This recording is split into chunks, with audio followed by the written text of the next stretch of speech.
আজকের ভিডিওটা সকাল থেকেই নিলাম। এতে এখানে আমি চিয়া সিড, তোকমা দানা আরও কি যেন এটার ভিতরে আছে মিক্সড আর কি।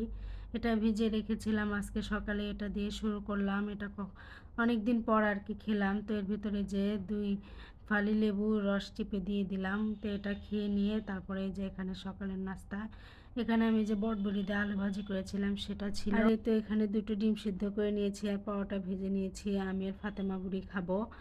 আর এই তো পরোটাটা আজকে এতটাই সফট হয়েছিল যা বলার মতন, আর খেতেও কিন্তু অনেক মজা ছিল। আর এই পরোটাতে একটা সিক্রেট আছে, সেটা অন্যদিন শেয়ার করব এই ভিডিওতেই।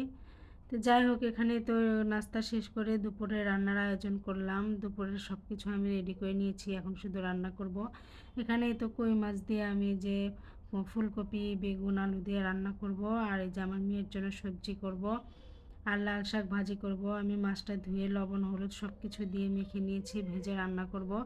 আর এই তো এখানে পেঁয়াজ কাঁচামরিচ এগুলো কেটে নিয়েছি। তো এই তো রান্নাটা আমি বসিয়ে দিচ্ছি। এখানে আমি তেলে একটু জিরা ফোড়ন দিয়ে নিলাম, দিয়ে যে পেঁয়াজ সুন্দর করে পেঁয়াজ কাঁচামরিচ ভেজে নিচ্ছি। ভেজে নিয়ে এর ভিতরে এক এক করে সব মশলা দিয়ে দিব, পুড়ে না যায় তার জন্য একটু পানি দিয়ে নিলাম। তো ভালো করে আমি মশলাটা কষিয়ে নিব।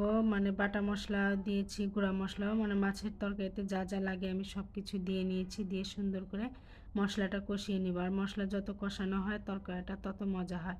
তো আমি বেশ কিছুক্ষণ মশলাটা কষিয়ে নিয়েছি। এখন এই যে ধুয়ে কেটে রাখা তরকারিটা দিয়ে দিলাম, তরকারিটা সুন্দর করে কষিয়ে নিব। তরকারিটা কষিয়ে নিয়েছি, এখন এই যে তরকারিতে পানি দিয়ে দিব, ঝোলটা দিয়ে দিব তরকারিতে। তো তরকারিটা আমি সুন্দর করে কষিয়ে নিয়েছি। কষানোর সময় সব কিছু একদম সুন্দরভাবে সিদ্ধ হয়ে গেছে। তো পানিটা এই জন্য অল্প একটু দিয়ে দিলাম, বেশি পানির প্রয়োজন নেই।